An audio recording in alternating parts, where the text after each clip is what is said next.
ایک school teacher پر ایسی کیا مشکلات پیش آئیں کہ وہ ٹیچر سے گنڈا گرد بن گیا؟ پولیس اور جرائم پیشہ لوگوں میں دوستانہ مراسم کیوں؟ عنایت اللہ کے قلم سے نکلا ایک بہت ہی خوبصورت ناول ہیرے کا جگر، جس میں جرم و سزا کی پراسرار اور ہیبت ناک دنیا کے حیرت انگیز حقائق پر مبنی داستان۔ کہانی کی طرف بڑھنے سے پہلے ہمارے چینل کو سبسکرائب کریں اور ساتھ بیل کے آئیکن کو پریس کریں تاکہ ہماری ہر نیو آنے والی ویڈیو آپ تک بآسانی پہنچ سکے۔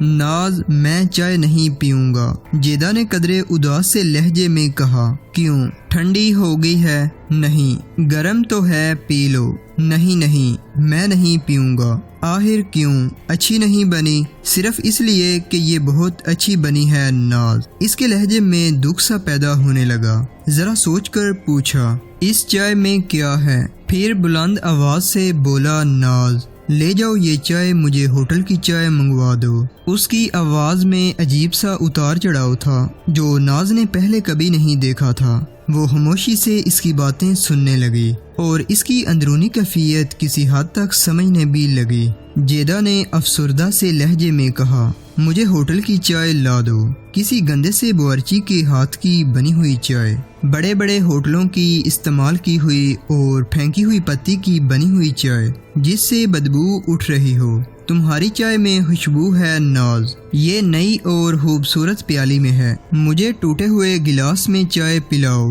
جیسے ہوٹلوں میں ہوتے ہیں۔ وہ خاموش ہو گیا، اس پر دیوانگی سی طاری ہونے لگی۔ پوچھا، یہ کیسی خوشبو ہے ناز؟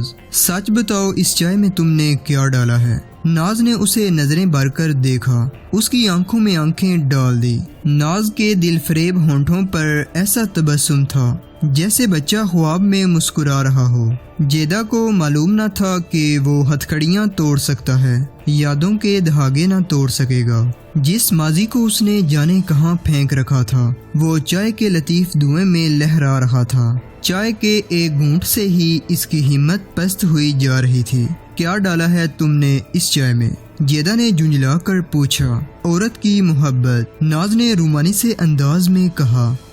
جیسے جیدہ نے اپنے آپ سے کہا ہو۔ مجھے کچھ یاد آ رہا ہے، ایک واردات، بولی بسری ایک بات، مجھے کیا یاد آنا چاہتا ہے ناز؟ وہ ذرا بلند آواز سے بولا، بتاؤ ناز، بتاؤ میں یہ پیالی توڑ دوں گا۔ چائے کے اس گھونٹ نے میرے سینے میں آگ لگا دی ہے۔ اگر جیدہ کے شاگرد اسے اس حالت میں دیکھتے تو کبھی نہ مانتے کہ یہ جیدہ ہے۔ ان کا استاد جیدہ کبھی یوں ڈگمگا نہیں سکتا، وہ کبھی دوراہے پر کھڑا نہیں ہوا تھا۔ ناز نے بایاں بازو جیدہ کے کندھے پر اس طرح رکھ دیا کہ بازو اس کی گردن کے گرد گھیرا بناتا ہوا اس کے بائیں گال کو چھونے لگا۔ جیدہ عورت کے لمس سے ناواقف نہیں تھا، اس نے عورت کی خرید و فروخت کا کاروبار بھی کیا تھا۔ وہ اس محلوق میں سے تھا جو عورت کو ہی تفریح کا ذریعہ سمجھتی ہے، مگر وہ عورت کے جذبات بھرے لمس سے آشنا نہ ہوا تھا، یا وہ اس لمس کو بھول چکا تھا جس کا تعلق جسم کے ساتھ نہیں ہوتا۔